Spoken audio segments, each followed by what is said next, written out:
கர்த்தருக்குள் மிகவும் அன்பான சகோதர சகோதரிகளே, இந்த அருமையான செய்தியின் வழியாக உங்களை சந்திப்பதில் பெருமகிழ்ச்சி அடைகிறேன். சுகமளிக்கும் செய்தி கர்த்தர் இந்த நாளிலும் கூட உங்கள் மத்தியிலே இடைப்படுவாராக. பிரியமானவர்களே, இந்த கடந்த 2 வீடியோ செய்திகளையும் நீங்கள் கேட்டிருப்பீர்கள். கர்த்தர் எனக்கு இந்த இடைப்பட்ட நாட்களிலும் கர்த்தர் எனக்கும் நிறைய அற்புதங்களை செய்தார். அதைதான் நான் முதலிலே உங்களுக்கு நான் சொல்ல விரும்புகிறேன். பிரியமானவர்களே, அல்லேலூயா. பாருங்க பிரியமானவர்களே, நான் முதல் நாள் உங்களுக்கு இந்த இப்பொழுது நான் நடத்தி கொண்டு வந்திருந்தேன். என்னவென்றால் வேதத்தை வாசிக்கலாம் வாங்க என்ற செய்தியை உங்களுக்கு சொல்லிக் கொண்டு வந்திருந்தேன். இப்பொழுது இந்த வருடத்திலே கர்த்தர் சுகமாக்கும் செய்திகளையும் எங்களை சொல்லியதற்காக வேண்டி நான் ப்ரிப்பேர் பண்ணிட்டு இருந்தேன். முதல் செய்தியை உங்களிடத்துல சொன்னேன். அந்த நாளிலே அப்போ நான் வீடியோ எடுத்துட்டு அன்னைக்கு ஈவினிங்ல என்ன நடந்துச்சுன்னா, சாமான் நடத்தி கொண்டு நான் வந்த பிறகு அடுப்புல நான் உப்புமா செய்ய போனேன். அதுல உப்புமா செய்ய அந்த எண்ணெய் சட்டியை வச்சுட்டேன், அந்த வானலியை வச்சுட்டு எண்ணெய் ஊற்றிட்டு கடுகு உளுந்த பருப்பு போட்டுட்டு எப்பயும் என்ன பண்ணுவேன்னா, ஸ்லோவா இருந்துச்சுன்னா அந்த தண்ணி ஊற்றுவேன். சுடு தண்ணி கொஞ்சமா ஊற்றுவேன், சீக்கிரமா இருக்க வேண்டி. அதே மாதிரியே இந்த நாளும் கொஞ்சம் ஹீட் ஆயிருக்கு போல இருக்கு, என்ன நான் பார்க்கலன்னு சுடுதண்ணி எடுத்து ஊத்துனேன். அப்போ பார்த்தீங்கன்னா படபடன்னு தெரிச்சிருச்சு, பட்டாறு சத்தம் கேட்டுச்சு. நானே பயந்துட்டேன். கேஸ் ஸ்டவ்ல பண்ணிட்டு படாறு சத்தம் கேட்டுச்சு. உடனே என்ன செஞ்சேன்னா, ரொம்ப எண்ணெய் சிந்தி இதாயிடுச்சு, ஏதாவது ஆயிடக்கூடாதுன்றதுக்காக வேண்டி நான் அந்த சட்டியை எடுத்து, கைப்பிடி உள்ள சட்டியை எடுத்து அப்படி கொண்டுட்டு வந்தேன். அது அமைதியா இருந்துச்சு. சரி, சத்தம் இல்லைன்னு சொல்லி நான் வச்சிருக்கும் பொழுது பட்டாரம் தெரிச்சு கண்ணுல பட்ட மாதிரி இருந்துச்சு. கண்ணை இறுக்க மூடிட்டு கண்ணு இங்க எல்லாமே எரிச்சல். இங்க பாக்குற இங்க எல்லாம் செவந்திருக்கு, இங்க எல்லாம் கண்ணுல என்ன ஆச்சுன்னு தெரியல. விழிச்ச உடனே நான் ஐஸ் கட்டி எடுத்து அப்படியே நான் ஐஸ் கட்டி எடுத்து வச்சேன். அப்புறம் இங்க கண்ணுலயே வச்சேன். கண்ணுல இன்னும் ஆகல, கர்த்தருக்கு ஸ்தோத்திரம். பட்டார் விடிச்சு கண்ணுல பட்டதுனால ரொம்ப பயந்துட்டேன். அது மட்டும் இல்ல, அந்த எண்ணெய் எல்லாம் தெரிச்சு மூஞ்சில் விழுந்த உடனே எனக்கு ஒரு யோசனை வந்துச்சு. தேவனுடைய சுகமாக்கும் வல்லமை பற்றி சொல்லி கொண்டு வந்திருக்கேன். இதுக்கு எனிமிக்கு இந்த சாத்தானுக்கு பொறுக்கவே இல்லை. உடனே இருந்தாலும் என் தேவன் நல்லவர், அவரை முழுவதுமாக பாதுகாப்பான்னு சொல்லிட்டு, இசப்பா ஸ்தோத்திரம் ஆண்டவரே, முழுவதும் நீங்க உடனே முகத்தில் இந்த காயம் இல்லாம நீங்க என்னை பாதுகாக்க போவதற்காக நன்றி ஆண்டவர் என்று சொல்லிக்கொண்டே என்ன செய்யறது தொடச்சிட்டு நான் பாத்தீங்கன்னா பிரியமானவர்களே, ஒன்றுமே ஆகல. கண்ணை திறந்து பார்த்தே கண்ணில் ஏதாயிடுச்சா, இங்க ஆயிடுச்சா ஒண்ணுமே ஆகவே இல்லை. கர்த்தருடைய சுத்தமான கிருபை பிரியமானவர்களே, இது ஒரு சுத்த கிருபைன்னு சொல்லுவாங்க. அப்படின்னா என்னன்னா, வேற ஒண்ணுமே இல்லை, அப்படி கிருபை மட்டும்தான் அப்படின்னு அர்த்தம். என்னால ஒண்ணும் இல்லை, மற்ற எதுவுமே இல்லை. அவருடைய கிருபையினாலதான் என்ன செய்தார், அவர் பாதுகாத்தார். அப்ப எனக்கு அது ஒரு பெரிய மகிழ்ச்சியுடையதா இருந்தது. ஏன்னா அப்ப கூட இந்த இடம்லாம் கண்ணில் எரிஞ்சுட்டு தான் இருந்துச்சு. இந்த ஐஸ் கட்டி வச்சு எரிஞ்சிட்டு இருந்தது. அப்ப என்னோட சன் சொன்னாரு, அம்மா நீங்க எரிஞ்சிட்டே இருக்கு, இப்ப நாளை கழிச்சு ஏதாவது கருப்பாவோ அல்லது ஒரு தழும்புகளோ அல்லது அந்த நீர் கோர்வை மாதிரி இங்க இருக்கும் இல்லையா, அந்த மாதிரி கட்டிகளோ வருவதற்கு சான்சஸ் இருக்கு அப்படின்னு சொன்னாரு. அதனால நீங்க டாக்டர்கிட்ட போய் ஒரு கிரீம் மாதிரி, டாக்டர் போய் சொல்லுங்க, டாக்டர் உங்களுக்கு சின்னதா ஒரு கிரீம் மாதிரி தடவிட்டு, நான் நினைக்கிறேன் எதுவுமே ஆயிருக்காதுன்னு நினைக்கிறேன், இந்த கிரீமை தடவிருக்கேன், இந்த கிரீமுக்கு அப்புறமும் உங்களுக்கு ஏதாவது இன்ஃபெக்ஷன் ஏதாவது ஆச்சு அந்த மாதிரி தான் நீங்க உடனே வாங்க. ஆனா அந்த நிமிஷத்துல இருந்தே எனக்கு தெரிஞ்சிருச்சு ஒண்ணுமே இல்லைன்னு.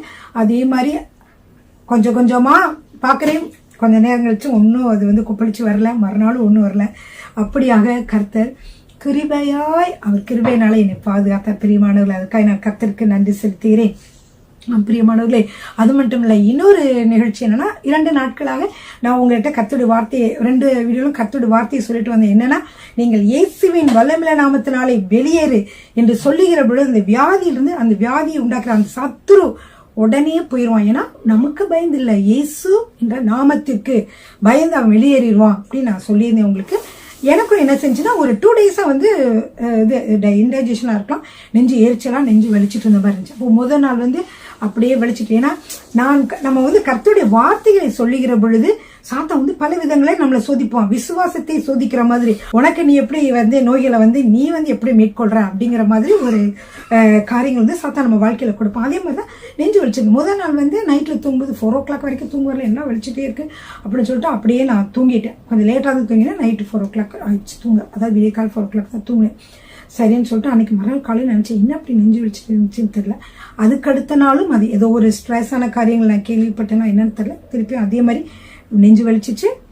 உடனே நான் பார்த்தேன், ஏன் நெஞ்சு வலிக்குதுன்னு தெரியல, கொஞ்சம் பிசைஞ்சு உடனே நானும் ஹஸ்பண்ட் வந்து தூங்கிட்டு இருந்தாரு, டாக்டர் மட்டும் தான் இருந்தாங்க. அப்போ சொன்னேன், இந்த மாதிரி டாக்டர்கிட்ட போகலான்னு பார்க்குறேன், தெரியல, நேற்றும் வலிச்சிச்சு, இன்னைக்கும் இந்த மாதிரி ரொம்ப வலிக்குது, எனக்கு என்னன்னு தெரில அப்படின்னு சொல்லிட்டு இருந்தேன். அப்போ என்னோட டாக்டர் சொன்னாமா, நீங்கள் எந்த நேரம் எனக்கு கூப்பிட்டாலும் நான் வரேம்மா, நீங்கள் கவலைப்படாதீங்கம்மா, நான் கொஞ்சம் நேரம் படுத்து நான் பார்க்குறேன், அப்புறம் வந்தால் கூப்பிட்றேன் சொல்லி படுத்துட்டு இருந்தேன். படுத்து இருக்கும் பொழுது ஆண்டவர் வந்து என்கிட்ட ஞாபகப்படுத்தி, இன்னும் வலிக்குது, எதுக்கு வலிக்குது, ஏன் அப்படி வலிக்குது, ஒரு மாதிரி வலியா இருக்குது அப்படின்னு சொல்லிட்டு அப்ப எனக்கு ஆண்டவர் ஞாபகப்படுத்தினாரு, நீ வந்து ஜெபிச்ச இல்லையா, அதே மாதிரி சொல்லு. அப்ப நான் சொன்னேன், இயேசுவின் வல்லமையுள்ள நாமத்தினால நெஞ்சு வலியே நீ அப்பாலே போ, உன்னை சபித்து அப்புறப்படுத்துகிறேன், பிசாசை நீ கையை எட்டி இயேசுவின் நாமத்துல என்னை நீ டச் பண்ண முடியாது, அவ்வளவுதான் சொன்னேன். அது சொல்லி ஒரு நிமிஷமோ இல்ல, ஒரு நிமிஷம்லாம் இல்ல, சொல்லி கொஞ்ச நேரத்துல பாக்குறேன், வலியே இல்லை, அந்த வலி இன்னைக்கு வரைக்கும் வரல. அப்போ அந்த வலி வந்து இயேசு என்ற வல்லமையுள்ள நாமத்துக்கு உடனே போயிருச்சு. சோ இது வந்து நம்ம வாழ்க்கையில நம்ம மற்ற காரியங்களை மற்றவங்களுக்கு சொல்றது மட்டும் இல்ல, நம்மளுடைய வாழ்க்கையிலையும் அது வந்து நம்ம என்ன செய்யணும், அபியாசப்படுத்தணும். அப்படியாக கர்த்தர் எனக்கு பரிபூர்ண சுகத்தை கொடுத்தார். அதுதான் உங்களுக்கு இந்த நாள் முத எடுத்த உடனே இந்த சாட்சி உங்களுக்கு நான் சொல்றேன், சந்தோஷமாக இந்த சாட்சியை சொல்றேன். அருமையான பாடல். இந்த பாடலை நான் 2-3 நாளை நான் பாடிக்கிட்டே இருந்தேன். ஏனென்றால் கர்த்தர் வந்து என்ன செய்திருக்கார், நமக்கு நன்மை செய்திருக்கிறார். எனக்கு தெரியல எத்தனை பேர் இந்த சோமாக்கும் செய்தியை கேட்டுக்கொண்டு விடுதலை அடைந்திருக்கிறீர்களோ தெரியவில்லை. நீங்கள் விடுதலை அடைந்திருந்தால் நீங்களும் கூட சேர்ந்து இந்த பாடலை பாடலாம் பிரியமானவர்களே. ஆத்துமாவே நன்றி சொல்லு முழு உள்ளத்தோடே,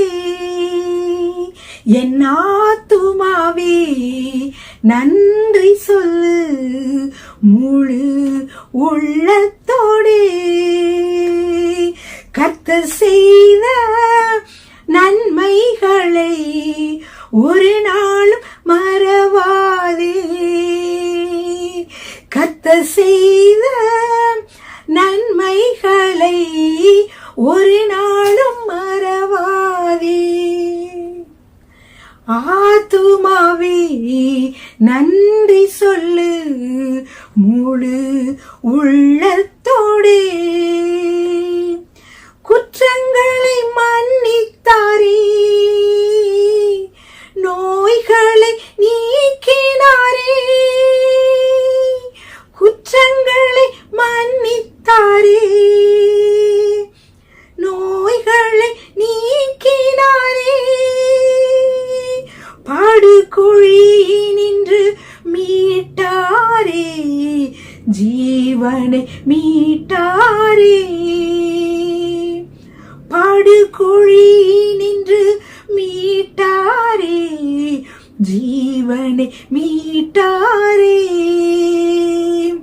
கர்த்தர் செய்த நன்மைகளை ஒரு நாள் மறவாதே,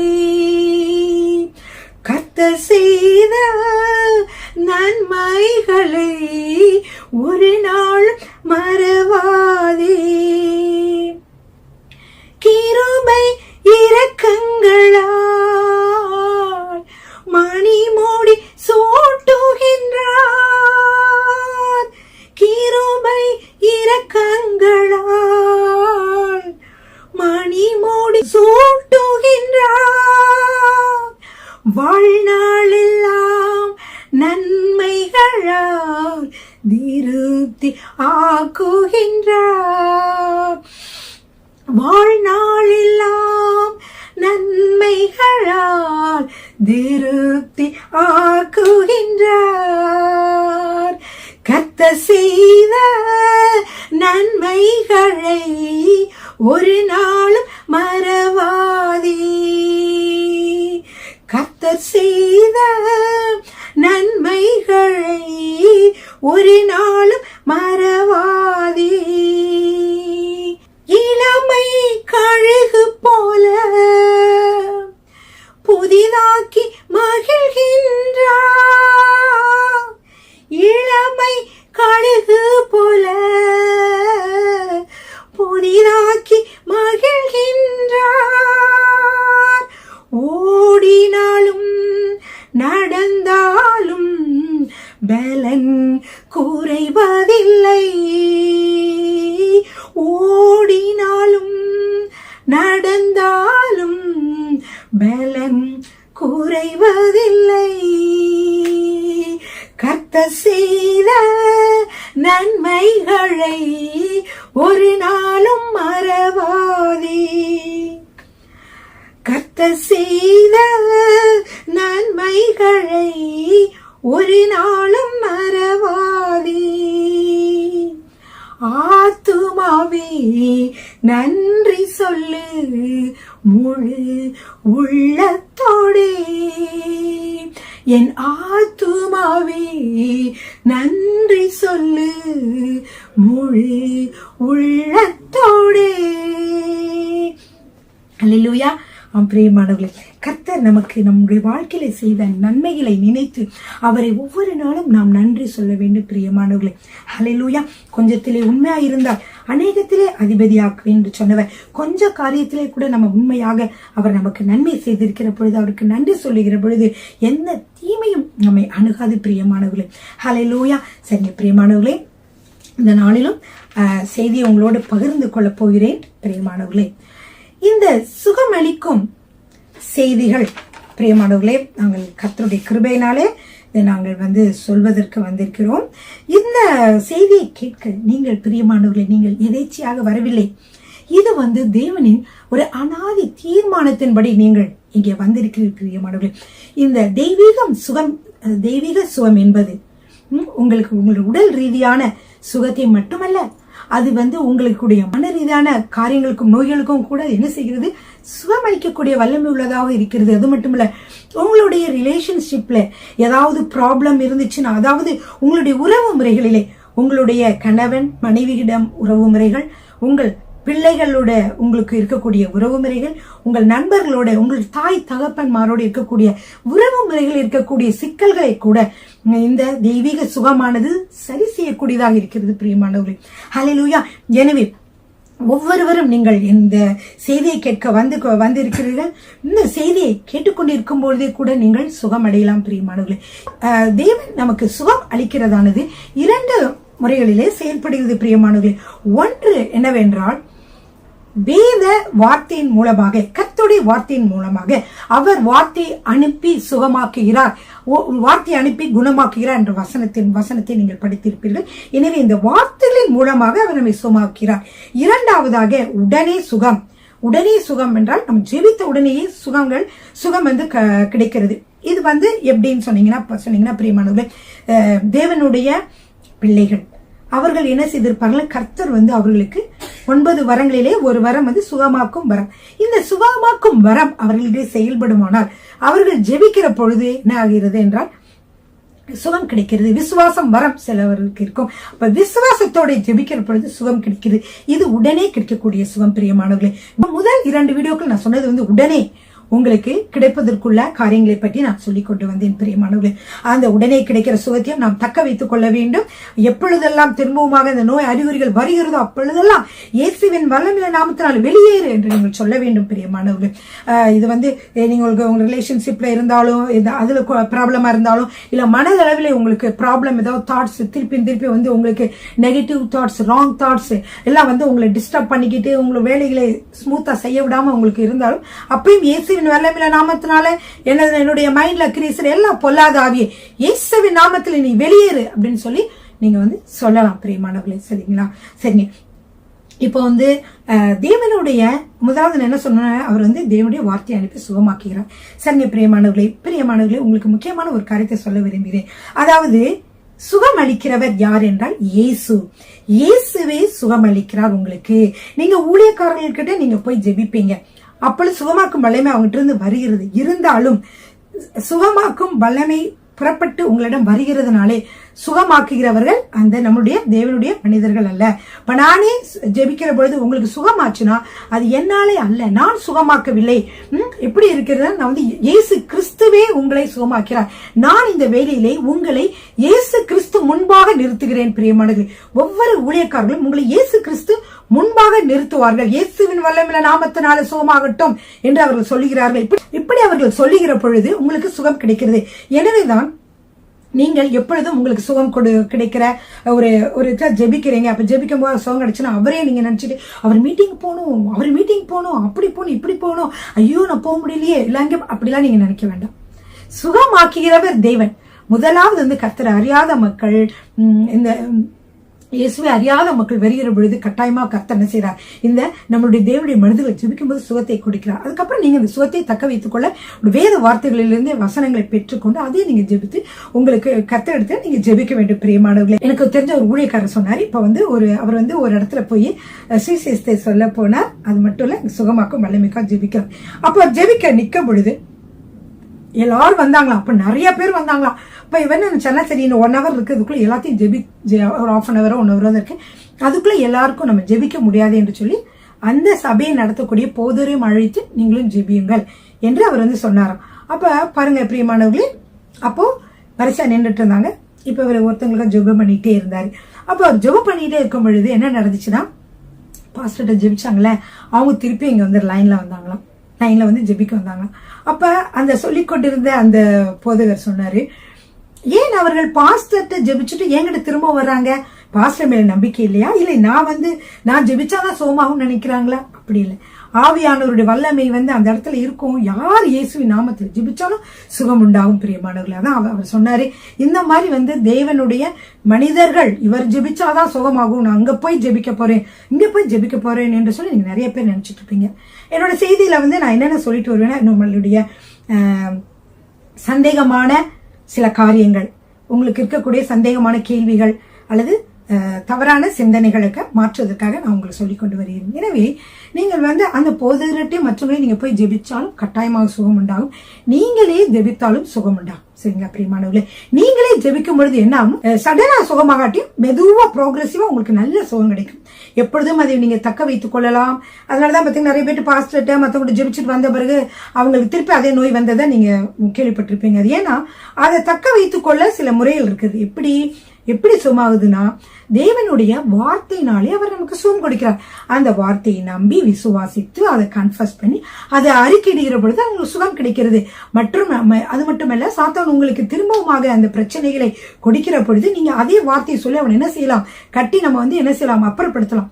அன்னைக்கு திடீர்னு உடனே எப்படி எனக்கு சுகம் கிடைச்சிச்சு அப்படின்னா, நான் சொன்னேன், இயேசுவின் வல்லமையில நாமத்தினால எல்லா அந்த சக்தியின் வல்லமையிலையும் கட்டி அப்புறப்படுத்துவேன். இந்த நெஞ்சுவலியை உண்டாக்கிற அசுத்தாவின் இயேசுவின் நாமத்தில் வெளியேறி என்னை டச் பண்ண முடியாது, இந்த நெஞ்சுவலியை வெளியேறு அப்படின்னு சொன்னேன். அதுக்கப்புறம் இயேசுவின் தழும்புகளாலே சுகமானீர்கள் என்று வசனம் சொல்கிறது ஆண்டவரே, அதனால எனக்கு நல்ல சுகத்தை கொடுங்க அப்படின்னு சொன்னேன். ஸோ இதெல்லாம் வந்து வார்த்தைகள், அவருடைய வார்த்தைகளை விசுவாசித்து சொன்னதுனால உடனே கிடைச்சிச்சு.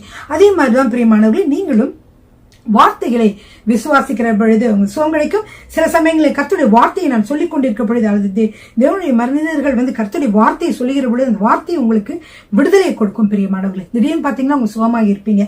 அப்படிப்பட்ட தருணம் இந்த தருணம். சரிங்க, இந்த தருணத்தில் கூட நீங்க இயேசுவின் மீதே நீங்க நம்பிக்கையாயிருங்க. நான் இப்ப வந்து முதல்ல நான் என்ன சொன்னேன்னா, ஒரு சின்ன கருத்து சொன்னேன்.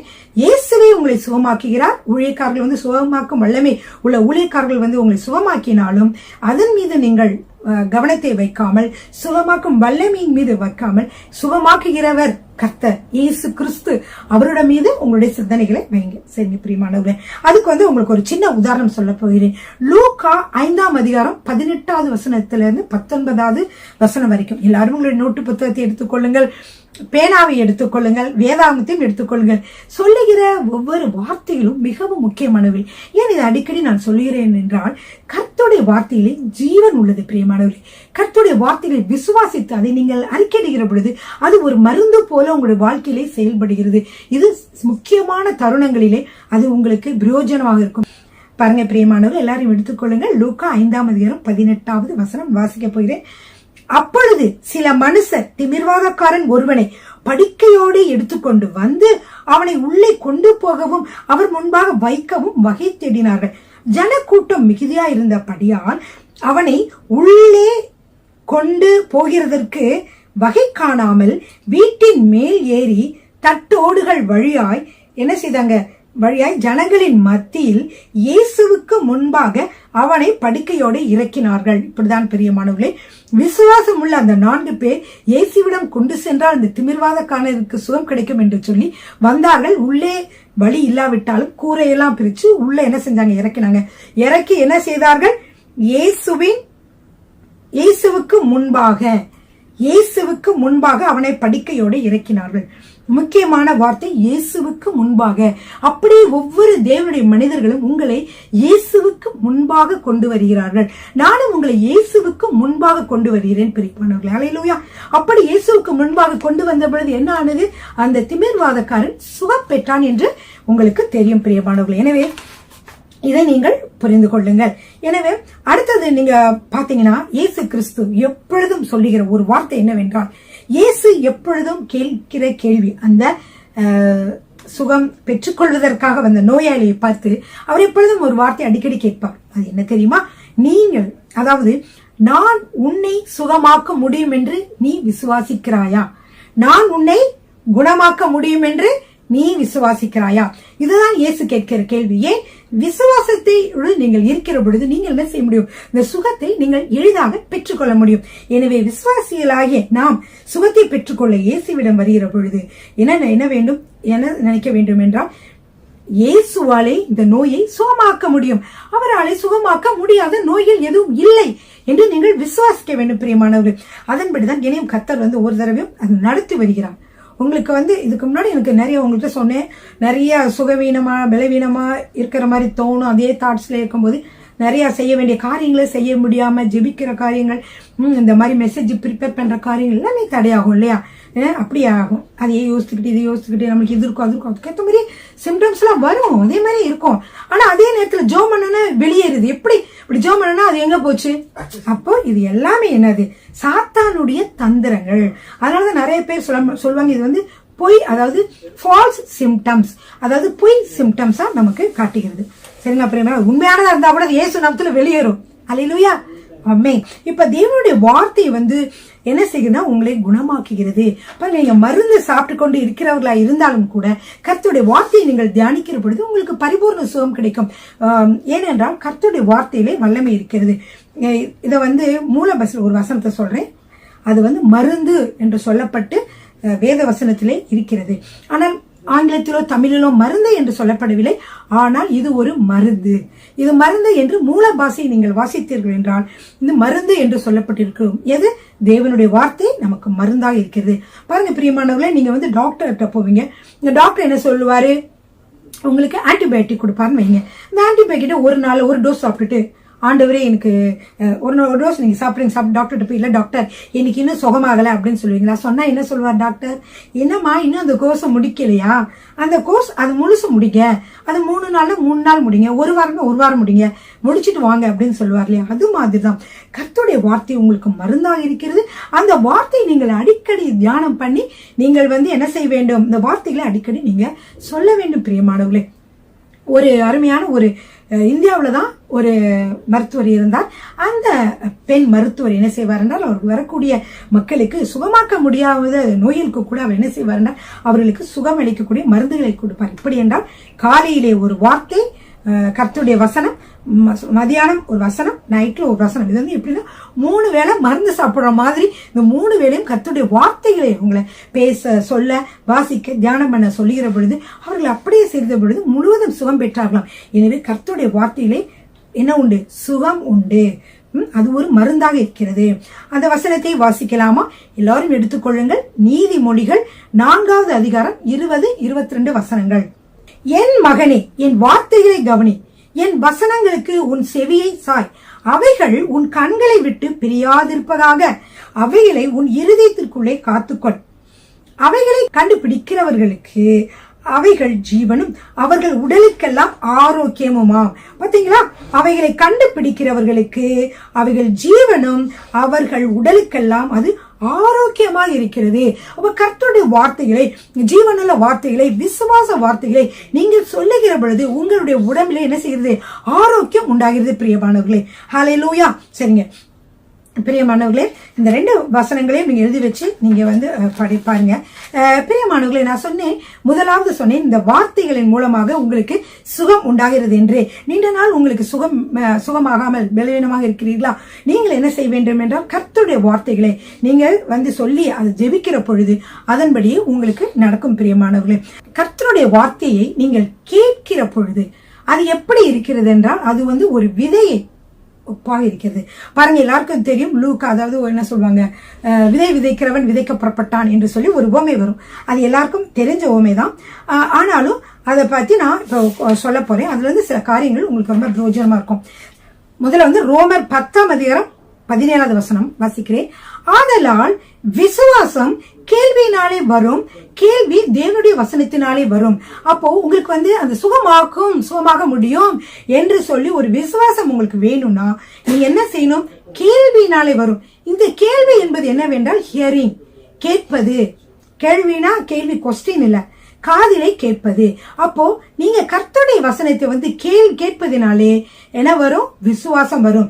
ஆதலால் விசுவாசம் கேள்வியினாலே வரும், கேள்வி தேவனுடைய வசனத்தினாலே வரும் என்று சொல்லி நம்ம பார்க்கிறோம். பிரியமானவர்களே, எனவே நம்ம என்ன செய்யறோம்னா, கர்த்தருடைய வார்த்தைகளை நாம் கேட்கிறோம், வாசிக்கிறோம் இல்லவா? முதலாவது என்ன நடக்கிறது என்றால், கர்த்தருடைய வார்த்தைகளை நாம் கேட்க வேண்டும். கேட்க வேண்டும் என்றால் இதை வந்து நீங்க சாதாரணமான காதுகளை நினைக்காதீங்க, ஆவிக்குரிய காதுகளிலே கேட்க வேண்டும். ஏனென்றால் இயேசு கிறிஸ்து அடிக்கடி சொல்லி இருக்கிறார், உங்களுக்கு எல்லாருக்கும் தெரியும்.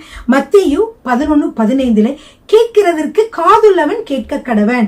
மத்தேயு 11:15, மார்க் 4:9 அதுலயும் இதே வாசிக்கலாம். கேட்கிறதற்கு காதுள்ளவன் கேட்க கடவன் என்று ஆண்டவர் சொன்னார்ன்னு சொல்லி.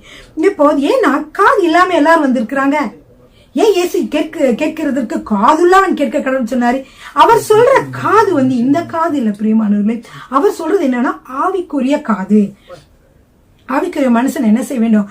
நம்முடைய சத்தத்தை வந்து அவன் வந்து அந்த சொல்ற கர்த்தருடைய வார்த்தைகளை கேட்க வேண்டும். அப்படின்னா என்ன அர்த்தம்னா, நீங்க அதை தாய் கேளுங்கள், அதை மனதிலே பதியும்படியா கேளுங்கள் என்று அர்த்தம். பிரியமானவர்களே, அப்போ இந்த கேட்கிற வசனமானது உங்களுக்குள்ளே போய் சென்று அது முளைத்து எழும்புகிற வேளையிலே உங்களுக்கு என்ன செய்யும்? பரிபூர்ண சுகம் கிடைக்கும். இந்த சுகத்தை நீங்கள் கொஞ்சம் கொஞ்சமாக பெற்றுக்கொண்டிருப்பீர்கள். அப்போ என்னென்ன நடக்குதுன்னா, கர்த்தருடைய வார்த்தை கேட்கிறீர்கள். வந்து hear the word of God, அதாவது கர்த்தருடைய வசனத்தை நீங்கள் கேட்க வேண்டும் அல்லது வாசிக்க வேண்டும். இதான் முதல் கட்டம். இரண்டாவது என்னது? கேட்ட வசனத்தை மனதிலே பெற்றுக்கொள்ள வேண்டும். அப்படியே வாசிட்டு போகாம மனதுக்குள்ள பெற்றுக்கொண்டு அதை கொஞ்சம் தியானம் செய்ய வேண்டும். இரண்டாவது முடிஞ்சதா? மூன்றாவது என்னன்னா, அதை பாதுகாக்க வேண்டும். இதெல்லாம் விதைக்கு ஒப்பாதான் சொல்றேன். விதை எப்படி விதைக்கிறோம், விதைச்ச பிறகு என்ன செய்யறோம்? அதுக்கப்புறம் என்ன செய்யறோம்னா, அதுக்கு தண்ணீர் ஊற்றுறோம், அதுக்கப்புறம் வந்து சன்லைட் படுற மாதிரி வைக்கிறோம், அப்புறம் காற்றோட்டம்ல இருக்க மாதிரி பார்க்குறோம். அப்புறம் அந்த விதையை வந்து நம்ம என்ன செய்யறோம்? பாதுகாக்கிறோம். அந்த விதை பாதுகாக்கப்பட்ட பொழுது அந்த விதையை கொஞ்ச நேரத்தில் என்ன பண்ணுன்னா வெளியே நல்லா எப்படி முளைச்சு வெளியே கிளம்பி வரும். அதே மாதிரிதான் இந்த கர்த்தருடைய வசனமானது நம்முடைய உள்ளத்திலும் எப்படிப்பட்டதாக இருக்கிறது? ஒரு அந்த கர்த்தருடைய வசனம் உள்ளத்திலே விதைக்கப்படுகிறதா இருக்கிறது. பிரியமானவர்களே, சரிங்க. அப்ப என்ன சொன்னேன்? முதல்ல என்ன செய்ய வேண்டும்? வசனத்தை கேட்க வேண்டும், அப்புறம் வசனத்தை வந்து விசுவாசித்து பெற்றுக்கொள்ள வேண்டும், அப்புறம் அதை பாதுகாக்க வேண்டும். அதை பத்திரமாக நீங்க பாதுகாக்கிற பொழுது இந்த வசனம் என்ன செய்கிறது? முளைத்து எழும்புகிறதாக இருக்கிறது. அது முளைத்து எழும்புகிற வேலை உங்க மனசுல என்ன ஆயிடும்? அந்த வசனம் நன்றாக பதிஞ்சிருக்கும். அப்புறம் உங்களுக்கு கட்டாயமாக சுகம் கிடைக்கிறது. பிரியமானவர்களே, சரிங்களா? இப்ப வந்து ஒரே ஒரு வசனத்தை வந்து நான் வந்து சொல்ல விரும்புகிறேன். லூக்கா 8:5 நான் வாசிக்க போகிறேன். விதைக்கிறவன் ஒருவன் விதை விதைக்க புறப்பட்டான். அவன் விதைக்கையில் சில விதை வழியருகே விழுந்தது. ஒன்று சில விதை அந்த வழியருகே விழுந்தது, மிதி உண்டது. ஆகாயத்து பறவைகள் வந்து அதை என்ன செஞ்சிச்சு? அதை பட்சித்து போட்டது. இரண்டாவது சில விதை கட்பாறையின் மேல் விழுந்தது. அது முளைத்த பின்பு அதற்கு ஈரம் இல்லாததுனால உலர்ந்து போயிற்று. மூன்றாவது எங்க விழுந்தது? சில விதை முள்ளுள்ள இடங்களில் விழுந்தது. முள் கூட வளர்ந்து அதை நெருக்கி போட்டது. சில விதை நல்ல நிலத்தில் விழுந்தது. அது முளைத்து 100 பலன் கொடுத்தது என்றார். இவைகளை சொல்லி கேட்கிறதற்கு காதுள்ளவன் கேட்க கடவன் என்று சப்தமிட்டு கூறினார். பிரியமானவர்களே, இந்த விதைதான் வசனம். அதை பற்றி அடுத்து விளக்கத்தில் அவர் சொல்றாரு. அதை பற்றி பார்க்கலாம். 8:11 இந்த உவமையின் கருத்தாவது விதை தேவனுடைய வசனம். வழியருகே விதைக்கப்பட்டவர்கள் வசனத்தை கேட்கிறவர்களாய் இருக்கிறார்கள். அவர்கள் விசுவாசித்து ரட்சிக்கப்படாதபடிக்கு பிசாசானவன் வந்து வசனத்தை அவர்கள் இருதயத்திலிருந்து எடுத்து போடுகிறான். இரண்டாவது எங்க விழுந்துச்சு? கற்பாறை. இந்த கற்பாறையின் மேல் விதைக்கப்பட்டவர்கள் கேட்கும் போது சந்தோஷத்துடனே வசனத்தை ஏற்றுக்கொள்கிறார்கள். ஆயினும் தங்களுக்குள்ளே வேர்கொள்ளாதபடினாலே கொஞ்ச காலம் மாத்திரம் விசுவாசித்து சோதனை காலத்தில் பின்வாங்கி போகிறார்கள். மூன்றாவது எனது முள்ளுள்ள இடங்களில் விதைக்கப்பட்டவர்கள் வசனத்தை கேட்கிறவர்களாய் இருக்கிறார்கள். கேட்ட உடனே போய் இப்பிரபஞ்சத்திற்குரிய கவலைகளினாலும் ஐஸ்வர்யத்தினாலும் சிற்றின்பங்களினாலும் நெருக்கப்பட்டு பலன் கொடாதிருக்கிறார்கள். ஆனால் நல்ல நிலத்தில் விதைக்கப்பட்டவர்கள் வசனத்தை கேட்டு அதை உண்மையும் நன்மையுமான இருதயத்திலே காத்து பொறுமையுடனே பலன் கொடுக்கிறவர்களாய் இருக்கிறார்கள். எனவே இந்த வார்த்தைகள் வசனங்கள் எல்லாம் நான் உண்மையில சொல்றேன். நீங்கள் படிக்கும் போது கேட்கிறேன், படிக்கும் போது நீ கேட்கிற ஒவ்வொரு வசனங்களையும் நீங்கள் என்ன செய்ய வேண்டும் என்றால், இது சில வசனங்கள் எங்க விழுந்துச்சு? முதல்ல வழியருக விழுந்துச்சு இல்லையா? அப்படி வழியருக விழுந்தது என்ன ஆச்சு? பிசாசானவன் இந்த வசனத்தை எடுத்து போட்டான். அப்படி போடாதபடிக்கு நல்ல மனசுல நீங்க தக்க வைத்துக் கொள்ள வேண்டும். ரெண்டாவது அது இன்னொன்னு கற்பாறையில் விழுந்துச்சு. கற்பாறையில் விழுந்தாலும் சீக்கிரமா முளைச்சிச்சு. ஆனா உள்ள வேற ஆழமா போகல. அதனால உங்களுடைய சோதனை காலங்களிலே நீங்கள் என்ன சொல்ற, வசனத்தை மறக்க கூடாது, அந்த வசனத்தை மறுதளிக்க கூடாது. சோதனை காலங்கள் ஏற்பட்டாலும் வசனம் உண்மையானதான். சோதனை தான் என்னது? பொய்யானது. அது திடீரென்று மறைந்து போகும் நீங்கள் விசுவாசத்தோடு இருக்கிற பொழுது. எனவே சோதனை காலங்கள்ல பின்வாங்கி போக கூடாது. மூன்றாவதாக உலக முள்ளுள்ள இடம் என்னன்னா உலக கவலைகள், ஐஸ்வர்யம், சிற்றின்பம், இந்த மாதிரி காரியங்கள் என்ன செய்கிறது? இந்த வார்த்தைகளை விசுவாசிக்க முடியாதபடிக்கு நெருக்கி போடுகிறது. இதனால என்ன ஆகிறது என்றால், முள்ளுள்ள இடங்கள்ல வளர முடியாத மாதிரி இந்த வசனங்கள் வளர முடியாதாக ஆகிறது. எனவே உங்களுடைய உள்ளத்தை நீங்கள் என்ன செய்ய வேண்டும் என்றால், நன்றாக பண்படுத்தப்பட்ட ஒரு நிலமாக இருக்க வேண்டும். எனவே கர்த்தருடைய வார்த்தைகளை நீங்கள் கேட்கிற பொழுது இந்த வசனங்கள் என்ன செய்யும்? உங்கள் வாழ்க்கையிலே கேட்கும், நடக்கும். பிரியமானவர்களே, மத்தேயு 13:15 பாருங்க. மத்தேயு 13:15, இந்த ஜனங்கள் கண்களினால் காணாமலும் காதுகளினால் கேளாமலும் இருதயத்தினால் உணர்ந்து மனம் திரும்பாமலும் நான் அவர்களை ஆரோக்கியமாக்காமலும் இருக்கும்படியாக அவர்கள் இருதயம் கொளித்திருக்கிறது, காதால் மந்தமாய் கேட்டு தங்கள் கண்களை மூடிக்கொண்டார்கள் என்பது. எனவே நீங்கள் என்ன செய்ய வேண்டும்? வசனத்தை நன்றாக வாசித்து மனதிலே நீங்கள் விசுவாசத்தோடு ஏற்றுக்கொள்கிற பொழுது எப்படி இருக்கும் என்றால், உங்களுக்கு ஆரோக்கியமாகும். இந்த வசனத்தை நீங்க மெடிடேட் பண்ணுங்க. எனக்கு டைம்ல இருந்தாலும் மத்தேயு 13:15 பாருங்க, நான் அவர்களை ஆரோக்கியமாக்காமலும் இருக்கும்படியாக. அப்ப ஏன் காதுல கேட்டும் கேட்காத மாதிரி இருக்கவங்களுக்கு என்ன ஆகும்? ஆரோக்கியம் கர்த்தர் ஆக்க முடியாது. அப்ப கர்த்தருடைய வசனம் மிகவும் முக்கியமானது. பிரியமானவர்களே, இன்னைக்கு ஒரு வசனத்தை சொல்றேன், நீங்க அதெல்லாரும் மனப்பாடம் பண்ணி வச்சுக்கோங்க. சங்கீதம் 103:1-5 வரைக்கும் உள்ள வசனம். இன்னைக்கு நான் அந்த பொருள் படும்படியாக தான் நான் பாட்டு பாடினேன். இன்னைக்கு நான் அந்த வசனத்தை சொல்றேன். என் ஆத்துமாவே கர்த்தரை ஸ்தோத்திரி, என் முழு உள்ளமே அவருடைய பரிசுத்த நாமத்தை ஸ்தோத்திரி. என் ஆத்துமாவே கர்த்தரை ஸ்தோத்திரி, அவர் செய்த சகல உபகாரங்களை மறவாதே. அவர் உன் அக்கிரமங்களை எல்லாம் மன்னித்து உன் நோய்களை எல்லாம் குணமாக்கி உன் பிராணனை அழிவுக்கு விலைக்கு மீட்டு உன்னை கிருபையினாலும் இரக்கங்களினாலும் முடிசூட்டி நன்மையினால் உன் வாயை திருப்தியாக்குகிறார். கழுதுக்கு சமானமாய் உன் வயது திரும்ப வாழ வைத்து போலாகிறது. இதை நீங்க மனப்பாடம் பண்ணி வைத்துக் கொள்ளுங்கள். அது மட்டும் இல்ல, இந்த அருமையான வசனம் உங்களுடைய நோய்களை குணமாக்கும். பிரியமானவர்களே, இந்த வசனத்தை மனப்பாடம் பண்ணி இதை கன்ஃபர்ஸ் பண்ணி உங்களுக்காக சொல்லுங்க. அடுத்த தடவை நீங்க வரும்பொழுது நீங்கள் என்னோட செய்தியின் கீழே உங்களுடைய சாட்சிகளை நீங்க சொல்லலாம். இன்றைக்கு நீங்க வசனத்தை கேட்டீங்க, இந்த வசனத்தெல்லாம் தியானம் பண்ணுங்க. அடுத்த தடவை வருகிற பொழுது நல்லா ஜபித்து பரிபூர்ண சுகத்தை கர்த்தர் கட்டளையிடுவார். சரி பிரியமானவர்களே, இப்பொழுதும் கூட நீங்க வசனத்தை கேட்டு அதை விசுவாசிக்கிற பொழுதே நீங்கள் சுகம் பெறுவீர்கள். ஏனென்றால் சுகமாக்கிறவர் இயேசுவே. ஹல்லேலூயா, ஆமென். கர்த்தர் உங்களை ஆசீர்வதிப்பாராக.